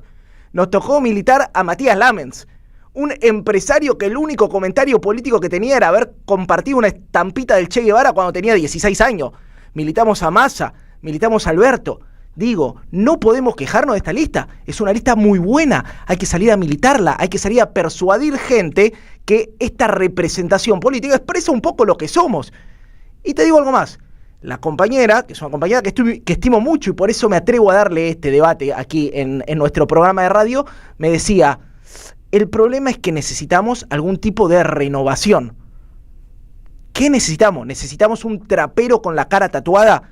¿Necesitamos una panelista de un programa de espectáculo? Esos son ellos. Nosotros somos otra cosa. Nosotros necesitamos cuadros políticos, técnicos, organizadores, catalizadores del conflicto social, gente que salga a representarnos, ¿sí? Si querés un trapero que sea un comentarista basado de un streaming, andá a buscar un libertario. Yo no quiero eso. No quiero un pibe de 17 años, ¿sí? O si es un pibe de 17 años, uno que venga militando desde los 13. Nosotros necesitamos salir a representar, salir a conquistar. Perdón, Cristina, volver a enamorar. Y para eso hay que bancar los procesos históricos y tenemos candidatazos. Entonces, mi única conclusión es, si querés tumbar a este gobierno, hay que ir a votar. Y si vas a ir a votar, además, tenés que llevar de las orejas a tu primo, el que está diciendo, no me gusta la lista, voy a votar la opción de algún marginal que es radical y tiene un cartel con un dogo y un torino. No, muchachos, acá hay un solo proyecto que se opone al proceso de expoliación que quieren las clases dominantes para nuestro país y que es el proyecto del peronismo. Entonces, el 7 de septiembre y en octubre, a votar y a llevar de las orejas a todo el que se quiera quedar en su casa. Besito.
Suena Fan People, un tema para llorar en tu casa despechado y con el corazón roto. Y hoy tenemos dos invitados muy especiales porque ustedes saben que somos gente que nos gustan las movidas frikis. Y hoy invitamos a dos frikis que decidieron imprimir una revista en papel, a contramano de donde va el mundo, ¿no? Clarín deja de imprimir de papel, Víctor Santamaría quiere dejar de imprimir de papel. Estos tipos volvieron a imprimir en papel. Quiero darle la bienvenida a Lucía Sabini Fraga, a Nico Fava, que son dos de los editores de la revista La Carlos. Miren la belleza de esa revista. Mostra la luz ahí a cámara. A esa... Miren, ahí, mirá lo que es esa belleza. ¿Cómo están? Bienvenidos, che. Hola chicos, gracias por la invitación ante todo. Gracias, qué lindo es estar en una radio. A mí me hace acordar a cuando hacía radio. Qué lindo, y no en cualquier radio, están en la radio de las madres, en la radio de EVE. Che, cuéntenme un poco por qué imprimir en papel. ¿A quién se le ocurrió la loca idea de, vieja, tenemos que volver al papel? ¿Y cuál es el trasfondo político de esa decisión? lo conoces, a Facu se le ocurrió. Fue rarísima la idea en su momento, el mundo no estaba yendo para ese lado, pero bueno, como decimos, ir a contrapelo un poquitito a veces sirve, a contramano sirve para espabilar un poquitito. Y bueno, nosotros somos parte de un colectivo que surgió en pandemia, entonces estamos hablando del año 2020, yo no sé si se acuerdan porque todos tenemos un poco negado todo ese momento, sí. Pero nos fuimos conformando ahí de manera un poco virtual, reuniones virtuales, todo. Y ya hacia el año 2023, más o menos, ya estábamos medio especializados ahí en, más o menos, digo, ¿no? Todos uno tiene un espíritu amateur, lo que hacemos también, renegamos un poco ahí del profesionalismo mercantil. Más o menos ya estábamos duchos con publicar notas y ese tipo de cosas, pero nos faltaba un poco la materialidad, lo analógico, el juntarnos, todo eso que todos en nuestra vida creo que fuimos recuperando de a poco y de distintas formas, después de avatarizarnos, digitalizarnos, virtualizarnos, remotizarnos, y lo seguimos recuperando de diferentes maneras, ¿no? Nuestra forma fue esa en su momento, y acá estamos, la tiró la idea a Facu, y después pasó un curioso fenómeno que ahora ya formamos parte de un pequeño movimentito porque salieron otras revistas en papel, ¿no? Impulsaron. Muchas otras en los años anteriores se habían discontinuado, y ahora hay como podemos decir que iniciamos un pequeño movimiento. No es que lo iniciamos, sino que formamos parte de esta tendencia que nos incluye, digamos, ¿no? Es medio lo viejo funciona adaptado al papel, ¿no? Sí, yo no sé si no para polemizar, yo no sé si le ocurrió a Facu, pero sé que fue una idea que es, claro, ya arrancamos. Pero se fue tirada medio en joda, diríamos. Al principio no tuvo una vicio de realidad muy... Quedó. Claro, una cosa así. Y para mí hay algo de... Primero, muchos de nosotros también, bueno, creo que le pasa a mucha gente, cansados un poco de la virtualidad, un poco ya desgastados. Por un lado, totalmente utilizándola y asimilándola como algo cotidiano y necesario, porque tampoco es que no vamos a hacer los que no consumimos, pero sí tratando de encontrar algo por fuera, ¿no? Algo que nos motivara por fuera. Y después me parece que hubo un tema también que es interesante y que le pasa a los colectivos, o a cualquier proyecto, que es el propio desgaste de los colectivos. Y hubo la necesidad de encontrar algo que nos sacara de donde estábamos. Esa especie de momento de meseta. De meseta, de situación en donde ya sabemos más o menos cómo se hace esto, lo que decía un poco Nico, ¿no? Bueno, sabemos editar, subir, nos traen una nota, le decimos que sí, bueno, esta la verdad que no va ni por asomo, le decimos que no, pero siempre veníamos un poco en eso. Y hacer una revista, así como otros proyectos, te pone también o sea, te obliga a pensar una idea mucho más acabada de lo que querés decir, y te obliga a poner tu cabeza también en relación a eso. Por más que por ejemplo, en este número prácticamente no está, digamos, las voces editoriales, o sea, no hay notas escritas así, hay un cuento y demás, pero digo, la parte nuestra se dio en la elección de los temas, en la elección de los autores, en la idea, en los diseños, en las ilustraciones. Hay una búsqueda editorial que la página, queda mucho más soslayada. Entonces me parece que también hubo algo ahí que tiene que ver con lo social y con el contexto, y después los propios, así como procesos del grupo, digamos. Gaby, ¿qué te parece la revista? ¿Qué te parece? Ustedes, no sé si lo conocen, Gaby es nuestro poeta aquí del programa, un tipo con cierto apego por la materialidad del papel, imagino. ¿Qué te parece este laburo? No, me parece, como apuesta me parece genial. Supongo que hay algo de lo que están haciendo que se vincula también a la idea de lo durable, ¿no? Porque cuando uno publica algo en la página es como, por algo se habla de la nube, ¿no? Algo tan difuso que se nos escurre hasta de los ojos, y esto es un objeto que queda, que se apoya, que se reparte, se entrega, se distribuye. No sé si hay algo de eso que se relaciona con la búsqueda de ustedes.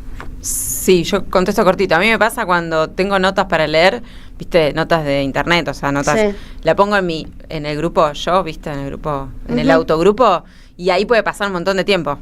Cuando tengo una revista o cuando tengo un cosa, me veo que ya está, estoy ahí, entonces la voy leyendo y hay algo que te compenetra de otra manera. Así que me parece que sí hay algo de perdurabilidad y algo de que no sé, de que genere otras sensaciones. ¿Qué peso les trajo a la hora de la edición? Es decir, a la hora de tomar decisiones. Por ejemplo, yo a veces tengo una metodología muy autodestructiva para corregir textos poéticos, que digo, los subo durante 1 hora a las redes sociales, y entonces ahí me empiezan a saltar todos los errores en la adrenalina de que están siendo leídos. Digo, esto está mal, lo saco.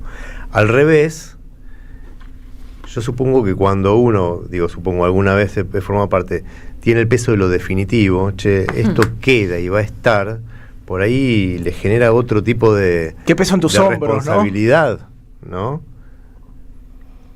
Sí, es curioso cómo compite el impreso, digamos, contra las cosas que guardamos en nuestro celular, los bytes, ¿no? Los átomos contra los bytes. Hay como una lucha general de los átomos contra los bytes, porque en general Internet lleva a que hay cosas que se almacenen, digamos, y de manera indeterminada e infinita. Y todos, cuando empezamos a sacar fotos con el celular, dijimos, ahora puedo tener 1000 fotos, no sé qué, pero al final las que quedan son las que tienen el álbum familiar, tu abuela, tu mamá, tu tía, y son esas que son las que volvés, y las del carrete de tu celular te robaron el celu, qué sé yo, se pierden, ¿no? Hay algo de lo efímero de eso también. Y al final una revista o un libro queda en un cajón, tiene una historia, tiene una trazabilidad mucho más personal. Pero como decís, también pasa esto también de la edición, de ponerse más en serio con la edición, ¿no? Se pusieron más exquisitos. Sí, lo intentamos, pero seguro que vas a encontrar errores, así que léela, pero con tranquilidad. Venimos en ese camino de tratar de dejar de ser una revista virtual más y tratar de hacer una diferencia, ¿no? Tenemos grandes referencias nosotros de revistas históricas, ¿no? Por eso tratamos de hablar siempre con mucha modestia, ¿no? Estamos en el país de Horacio González, de David Viña, de Beatriz Arlo, de Rosichner, qué sé yo, un montón de nombres. De Rosichner, padre, aclaren, ¿eh? Algún día vamos a leer el poema que le escribió León Rosichner, Alejandro Rosichner. Ojalá que sea bardeándolo, no me lo muy spoilees. fuerte, ¿no? Es increíble, ya lo veremos. Es tremendo, ¿En serio, padre sí. hijo? No sé si una de las mejores obras, pero es fuertísimo para discutir esto de las herencias, ¿no? Son referencias que son acojonantes. O sea, editar una revista en Argentina es un poco una actividad impúdica, digamos. Te tiene que faltar un poco de pudor, tenés que tener cancelado, es algo medio temerario, digamos, porque si lo tenés muy en cuenta, capaz que todo ese canon no lo haces. Nosotros somos un poco ahí atrevidos en ese sentido, ¿no? Y hoy mismo, digamos, hay proyectos editoriales de revistas que son espectaculares. Anfibia, no sé, la de Cassiari, Orsay, son realmente, Crisis, son modelos que tenemos muy presentes. Entonces tratamos de expresarnos con modestia en ese sentido. Pero, como decía, no queríamos tampoco ser un pasquín más virtual de esos de opinología. Queríamos sentarnos un rato más, tomarnos el tiempo que no tenemos, porque encima formamos parte de un sector de la sociedad que cada vez tiene menos tiempo, entonces el tiempo que nos tenemos que hacer, y hay algo de la organización colectiva que hoy parece que uno de los desafíos que tiene es hacerse el tiempo, encontrar el momento para la reunión, robarle horas a la noche. Y en eso estamos, ¿no? No solamente el producto tratamos de que sea distinto, sino que ya es distinta la metodología de trabajo, los métodos de producción que utilizamos, ¿no? Las reuniones virtuales, la discusión colectiva. No conozco, digamos, mucho la dinámica, o me comentan, ¿no? de los medios tradicionales y más corporativos y demás, que imprimen del sector gráfico, pero evidentemente lo hacemos de manera muy distinta. No sé si mejor, pero hay una forma muy instalada en las redacciones, que lo cito porque acá vale la pena la anécdota, que es que lo primero que se diagrama son los espacios de publicidad, y en el espacio que sobra va el contenido, ¿sí? En lo que sobra. Y hay veces que alguien está escribiendo una nota y te dicen, no, se va, o esto se reduce a la mitad porque llegó una doble publicidad, claro, de publicidad. Y ustedes tienen cerca del final una página en negro con unas letras blancas que dice, normalmente acá iría publicidad Es decir, si hubiésemos salido a buscar anunciantes de manera sistemática y organizada, pero no lo hicimos ni sabemos cómo hacerlo. ¿Y cómo sigue eso? Bueno, no hay publicidad, eso es un hecho, eso es lo más cerca de la publicidad que tenemos. Y hay algo del proceso, un año más o menos, estamos haciendo una revista por año, como verán, con tranquilidad. Y el laburo que hacemos con los autores, más allá de elegirlos, de plantearles algún tema o lo que sea, es un laburo de acompañamiento. Quizás, bueno, como decía Nico, ¿no? En otros proyectos será distinto, pero en general ese trabajo así tan artesanal, por así decirlo, no suele suceder. A veces es, bueno, toma esto, te doy la cantidad de caracteres, y acá en general nosotros no somos quienes definimos los caracteres del autor. El autor nos dice, bueno, esto es lo que armé, y nosotros diseñamos en relación a lo que, bueno, tenemos esto. O sea, es exactamente un poco al revés, ¿no? Con lo que tenemos, diseñamos. Sí tratamos de hacer un juego con los ilustradores, de plantearle, mirá, nos gusta lo que vos hacés, tenemos esta nota y me parece que iría bien tu estilo con esto otro. Entonces hacemos todo un juego ahí que me parece que es interesante, que no a nosotros obviamente nos demanda el triple de laburo, o sea, mucho más, pero que también va generando un poco de comunidad, ¿no? Porque no es lo mismo un autor que escribe y nunca más, a que un autor que dice, che, me gustó cómo me trataron, no me pagaron un montón, pero bueno, me hice un grupo de gente, me gustó, salió impresa, mirá qué linda la ilustración. Entonces también genera, ¿no? Otra vinculación, que eso es uno de nuestros también intereses políticos, si se quiere, que es el de crear comunidad, el de crear intercambio, encontrarse con otros, y en el trabajo de ese año, bueno, algo de eso va pasando, y me parece que eso está bueno. ¿Y si alguien quiere conseguir la revista, cómo hace? Mira, ahora nos dicen cómo conseguirla. Antes te chivateo que también hay una crónica del Grito del Sur en Malvinas y una notaza de Natalia Romé, que si no la conocen es la reina altuseriana de la Argentina, ídola total. Un fan total. Yo soy fan de Natalia Romé, si nos estás escuchando, Natalia Romé, te amo todo lo que escribís. Ahora sí, ¿cómo se consigue la revista La Carlos?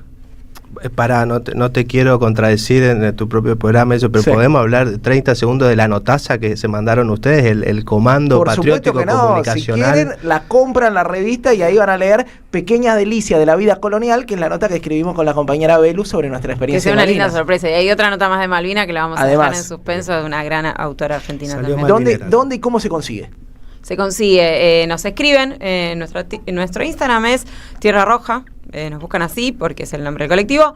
Ahí pueden escribirnos por un mensajito. Hay un teléfono que es el de venta, a ver si lo tenemos a mano. Tierrarroja.com.ar. No quiero contradecirte en vivo, pero el Instagram es tierrarroja.com.ar. Ahí los encuentran. Viste que la venta no es con la parte monetaria. Ahí también los encuentran si hay alguien que quiere anunciar en el próximo número. ¿El número del año que viene? Por supuesto, sí. Y te digo el número de teléfono para que nos compren directamente. Dale, tenés tierrarroja.com.ar y si no, le podés mandar un WhatsApp al 011-3896-6445. Repetir una vez más. 011-3896-6445.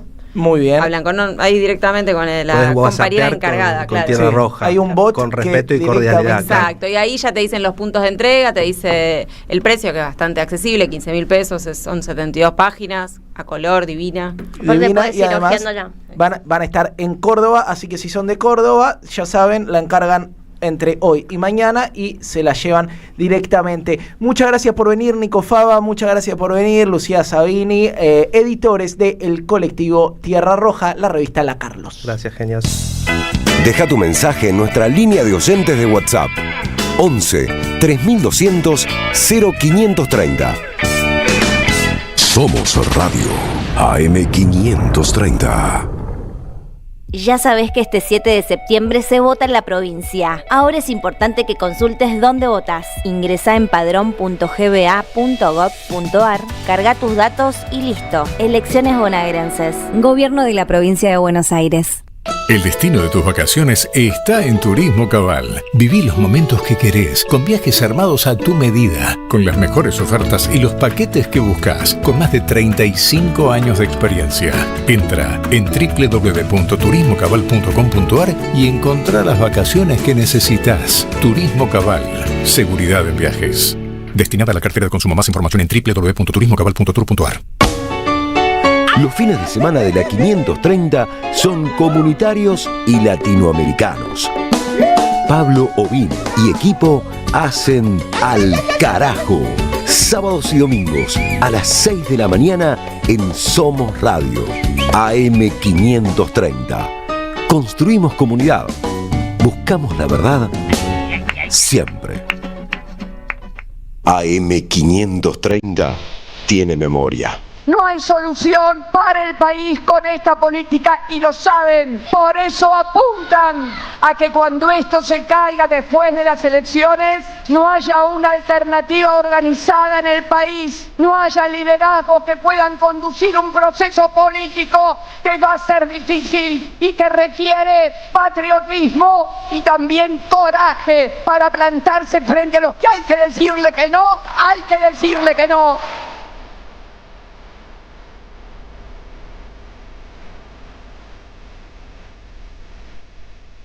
Somos radio, somos comunidad. Patriotismo y también coraje, coraje, coraje, coraje. Cristina Libre.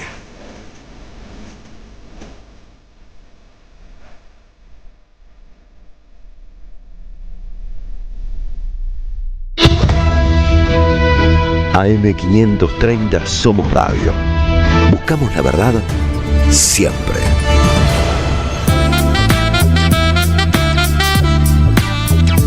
Y si sale bien, actualidad, arte y alguna que otra reflexión.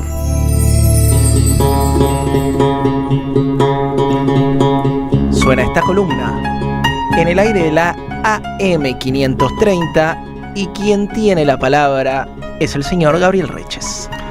Bueno, tengo la palabra. Qué peso, viejo. Religioso, qué responsabilidad, incluso. ¿No? Tengo la palabra. Ya tengo el poder. ¿Vieron que hubo una polémica con una película de dos muchachos medio fascistoides y medio cool, protagonizada por un actor de comedia? Una película que no vio Katia Aleman. No la vi. ¿Vos la viste? No, no la vi.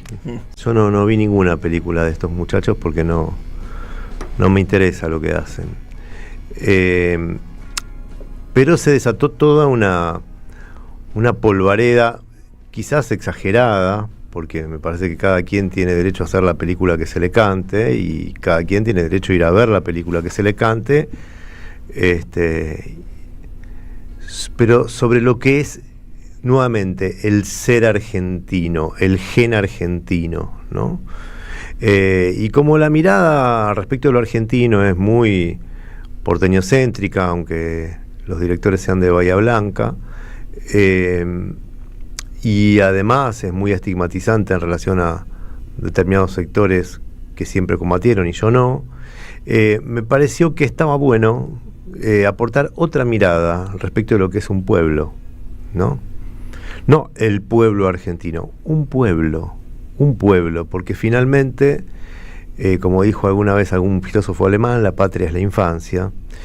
Y hay una poeta que se llama Julia Magistrati, que nació en Azul, pero vivió buena parte de su infancia en Capitán Sarmiento. Además es una mina hiperactiva, organizó la Red Federal de Poesía, es organizadora de varios festivales. A mí me gustaría que hiciera menos festivales para que escribiera más. Mirá. Porque es una escritora del recarajo. Yo no sé si lo termina de saber, Julia. Es realmente una escritora de excelencia. Y en un libro que publica en el 2016, que se llama Pueblo, donde yo entiendo que habla sobre recuerdos que tienen que ver con su infancia, escribe dos poemas que son los que hoy voy a compartir. El primero se llama, publicado en 2016, La Grieta.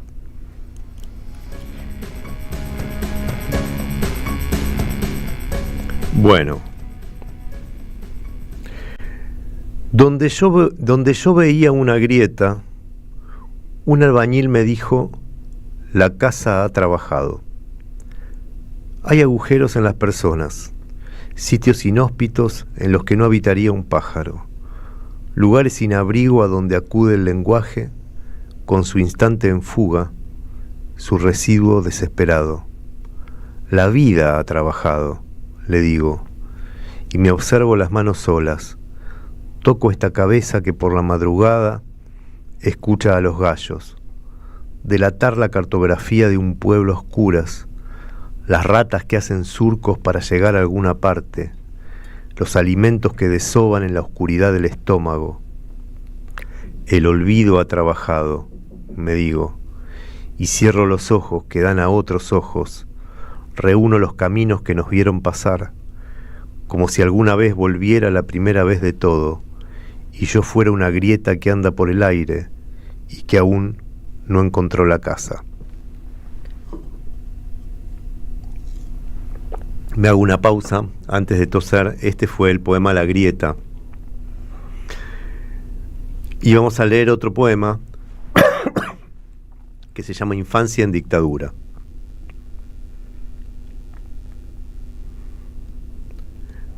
No me gustan las cosas que llegan por la noche. El circo que ocupaba el descampado, con una sigilosa extravagancia montaba sus destartaladas piezas. Y a la mañana siguiente en la panadería, unos seres animados e irreales ocupaban el espacio, desorientando a los niños, los perros y las viejas, que volvían a sus casas sin el mandado. No me gustan las cosas que se instalan por la noche, como una amenaza que se dice por lo bajo. Los soldados que todos los 9 de julio esperaban a los gallos y el desfile, hacían el chocolate en los tanques despintados.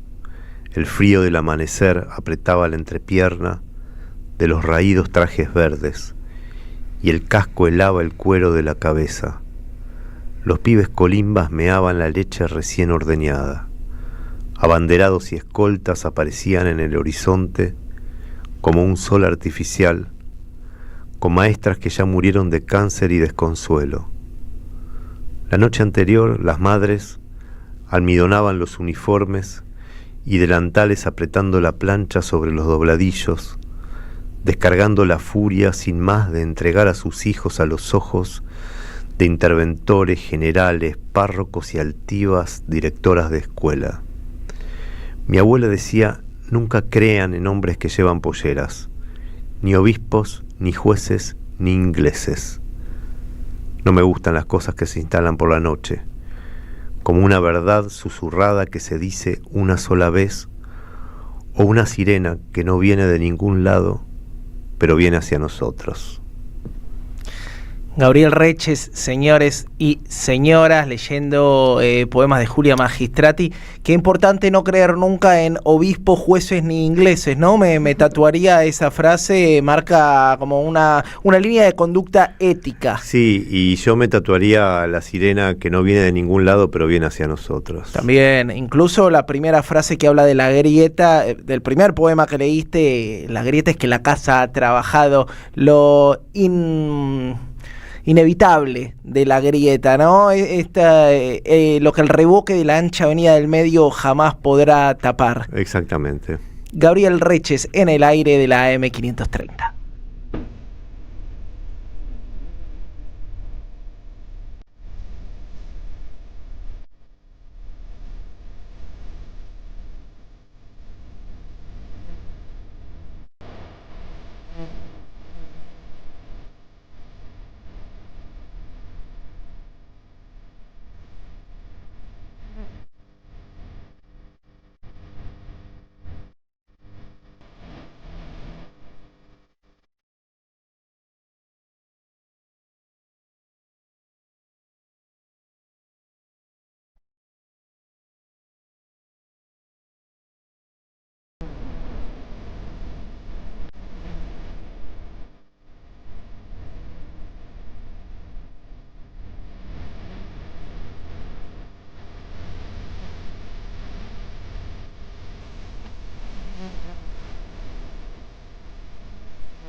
Suena la Polla Records en la radio de las madres. Para quien hicieron la cárcel, si el rico nunca entra y el pobre nunca sale, dice Evaristo. Yo sé que ustedes quieren escuchar la columna de Belén del Huerto y que para eso venimos básicamente todos a este programa, pero les quiero recomendar que, ole Dimare, les quiero recomendar que acabamos de sacar, después nos metemos, pero acabamos de sacar un videíto de revolucionarios de Argentina con el Grito del Sur, pero te lo cuento después porque vos querés escuchar esta cortina.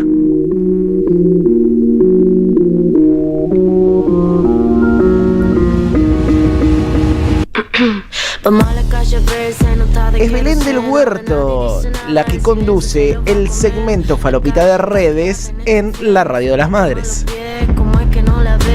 Hoy les traigo falopita desde Valentina Alsina al mundo. Epa, zona sur. Zona sur, de la buena, de la gitana, de la groncha, de la grasa, del movimiento pélvico, porque traemos para celebrar al gran Sandro de América, que este 19 de agosto se cumplieron 80 años de su nacimiento.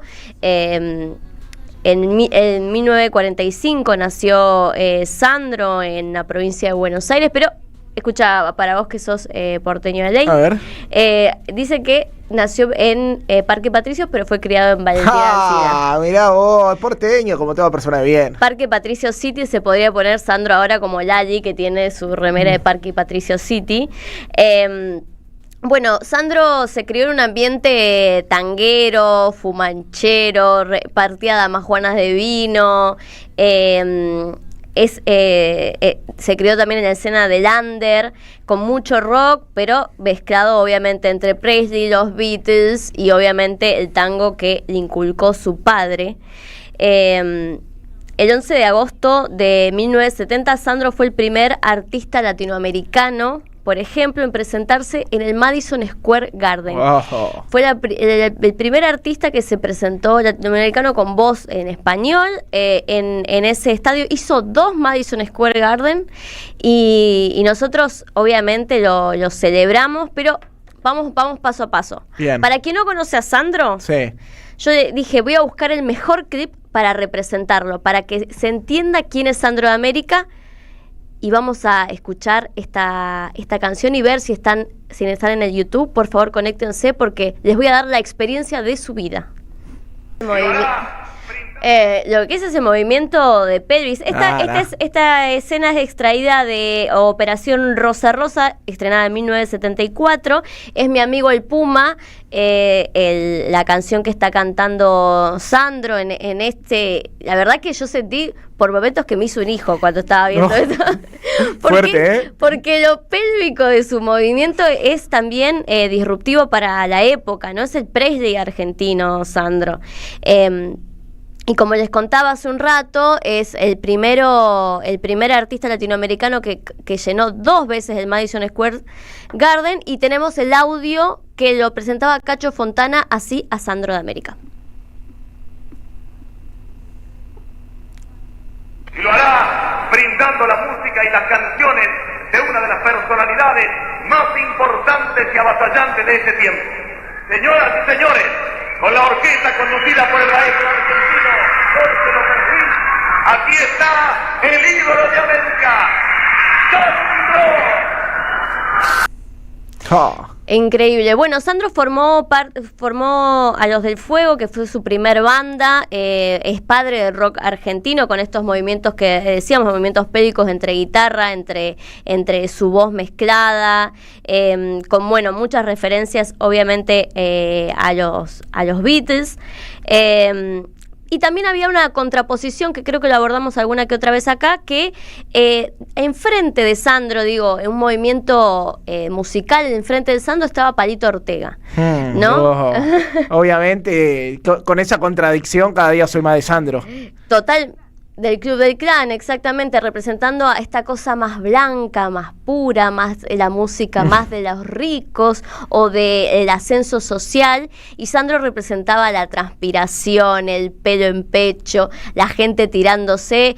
Vicky Nardone me decía, las chicas se les daban convulsiones cuando lo veían a Sandro. La del revoleo de bombacha, ¿no? La clásica. La clásica.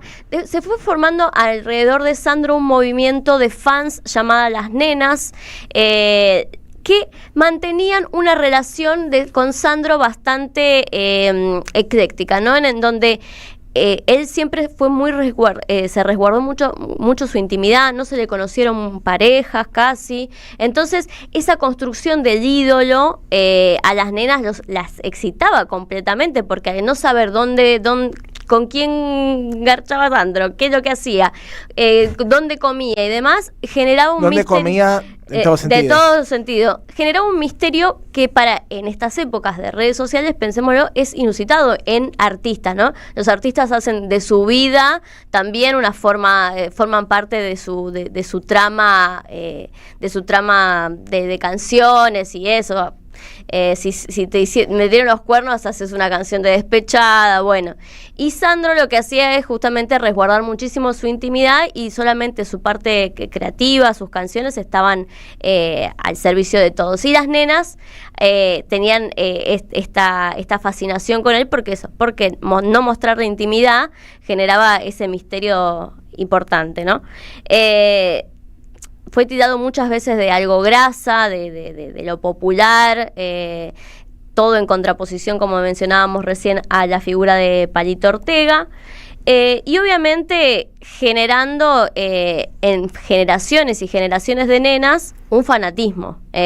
Pensémoslo, que muchas mujeres a sus hijas les fueron inculcando a Sandro.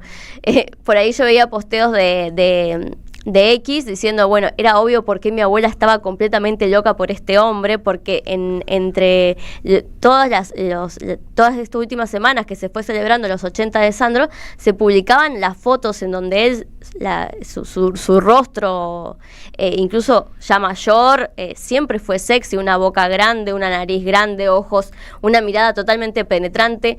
Te decía, por ejemplo, ponían unos memes, decían, ¿alguna vez alguien te miró así? Y ponían la mirada de Sandro. Te desnudaba con la mirada. Exactamente. Roberto. Era seductor en todo momento, y no se guardaba nada para conquistar a sus nenas. Y, obvio, las bombachas, los corpiños volaban en cada una de sus presentaciones, incluso eso, teniendo 60 años, cantando con el pulmotor. Recordemos que Sandro... Qué final hermoso. Tremendo. Sandro con el pulmotor arriba del escenario. Yo voy a vivir como yo quiero, ¿no? Sí. No, y también una cuestión muy contracultural en esta época. Digo, Sandro se creó en Tepuchos, desde siempre lo vimos fumar, incluso cuando fumar era sexy. Ahora ya nadie fuma. No, está mal visto ahora. Está mal visto, pero él seguía cantando arriba del escenario, fumando puchos, a pesar de que ella estaba muy enfermo y demás, y vivió hasta los 70 años, murió hace más de 10 años Sandro, y obviamente vivió la vida como él quiso y siguió cantando hasta el último, hasta donde le dieron sus pulmones, y eso es increíble, también una entrega por el arte, hizo discos con Charlie, hizo colaboraciones con Mercedes, hizo muchísimas cosas que se dio todos los gustos en vida Sandro. Y yo a veces me pregunto por qué uno se enamora, yo estoy medio enamorada de Sandro, uno se enamora de personas que ya murieron. Es súper extraño, porque mi tablero de Pinterest está lleno de fotos de Sandro, y yo digo, te podés calmar, esa persona murió o esa persona ya no existe. Y me encontré con otros fanáticos que también tienen entre 20 y 30 años, que quizás no vieron a Sandro de cerca, nunca fueron a un recital, pero sin embargo se fueron cultivando con videos de YouTube y demás. Y le pregunté a mi amigo Bruno, activista LGTBI, por qué él era fanático de Sandro. Soy fanático de Sandro porque me considero un romantic style. Justamente lo que más me atrapa de él es que sea tan romántico, y de su perfo me enloquece su pelvis, su movimiento de pelvis. Me enloquece que rompa, ¿no? en ese momento, en ese contexto que surge él como personaje, como Sandro, una masculinidad, no rompe con la masculinidad tradicional de ese momento, que incluso se sostiene pasando las décadas, ¿no? Pasando las épocas, él sostiene en esa rotura de la masculinidad tradicional. Hay algo que nunca sé si lo voy a descifrar, pero con Sandro me pasa que no sé si quiero ser como él o quiero cogérmelo. Oh, ¿este estaba aprobado? ¿Este o la Nardone, vos aceptaste este audio? Pero me parece buenísimo porque es algo que pasa con esta masculinidad disruptiva que tiene Sandro, que genera este tipo de sensaciones, ¿no? Hay muchos imitadores de Sandro, hay muchas performances de Sandro, incluso hay mujeres que se draguean como Sandro. Uh-huh. Hay también otra construcción de una masculinidad no vista en esa época. Digo, nuestros padres, nuestros abuelos no son así como Sandro, era un distinto en esa época. Sandro hizo, como para tirarles datita, 52 álbumes originales. Vos no terminaste tu tesis. Exacto. Vendió al menos 8 millones de copias. Realizó 15 películas.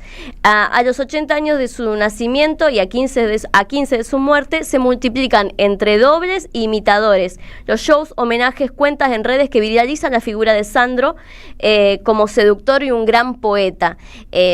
Y como para traerles un condimento actual de Sandro, como una reinterpretación de Sandro, como una apropiación de todo tipo de expresión artística, de masculinidad y de seducción, les traigo al Malandro de América. Te amo, Malandro. Con esta interpretación de Trigal en Esto es Fa, que es hermosa.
Maduro ahí en tu pelo. Mucha de esta datita que estuve contando hoy está en la nota de Bahía Luna, en El Grito del Sur. Sandro de América, gitano, padre del rock y bonaerense. Les recomiendo que la lean porque es un hermoso recorrido histórico sobre la historia de Sandro, pero sobre su significado cultural, que eso perdura y todo el tiempo se transforma en varias cosas, entre las expresiones de querer comerle la boca o ser como él, hasta querer cantar Trigal por siempre y darle 1000 interpretaciones, como estábamos diciendo acá. Así que por siempre, Sandro de América. Ya es mío tu Trigal, que si es mío tu Trigal.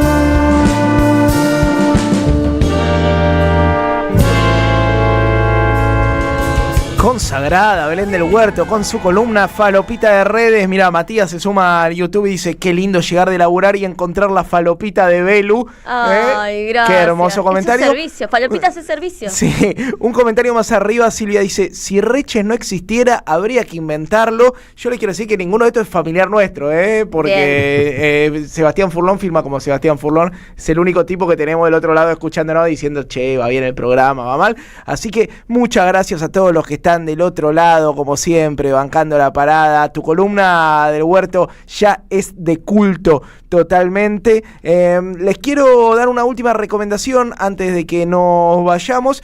Venimos haciendo videos de revolucionarios latinoamericanos. Sí. ¿Qué hicimos? Simón Radovisky, hicimos Evita, de latinoamericano hicimos Simón Bolívar y Hugo Chávez en Venezuela, y acá estamos haciendo obviamente Evita, Simón Radovisky, y hoy estrenamos Roby Santucho. Roby Santucho. Dijimos, vamos a hacer algo tranqui, ¿sí? Algo que no llame a tomar las armas, organizar el campesinado y subvertir el orden establecido. Hicimos un perfil de el Roby Santucho, gran cuadro revolucionario. Digo, te puede gustar más o menos el marxismo. El tipo armó una guerrilla, se plantó con la dictadura, murió combatiendo a los tiros. Además, un gran intelectual, un tipo que escribía, citamos ahí, poder burgués y poder revolucionario. Que lo escribió en la cárcel. O sea, lo que hizo es también, cuando hablaba esta compañera de educación, es decir, el Roby en ese momento que donde él fue preso, usó eso para vincularse con otras personas, para vincularse con organizaciones revolucionarias y escribir sobre todo y profundizar su teoría política. Así que imagínense si estos grandes hombres que nos han quitado de las manos la última dictadura cívico-militar, cómo hubiera sido nuestra Argentina de hoy. Eso es lo que queremos hacer con revolucionarios latinoamericanos y argentinos, que es volver a poner en discusión aquello que nos robaron, que nos quitaron. Tranqui, la línea del Grito del Sur. Si nos van a cancelar, que sea haciendo video de Santucho y no por decir dos boludeces al aire. Se viene el de la Gaby, de la Norma Rostito, ese es el próximo. Ahí bien tranqui, Reches. Por favor, una vez háganme uno cortito, aunque sea más corto. ¿De quién pedí? Del posadismo. Uy, el trotskismo que veía ovnis. Bueno, polémico. No tenemos...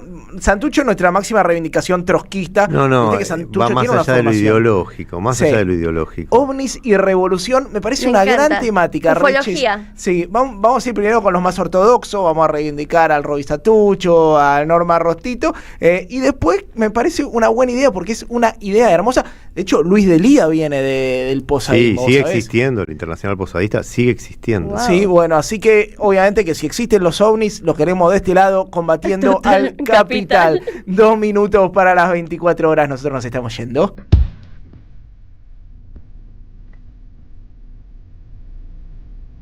Suena Dillon, porque un poco jóvenes somos, viejo. Acá Belén dijo, la gente como yo entre 20 y 30 años, no la salí a cortar ahí porque la quiero mucho. Nos estamos yendo. Vicky Nardone a cargo de la coordinación del aire, de que todo esto salga bien. Carlito Dimare en las teclas, la operación técnica, poniéndonos en el streaming.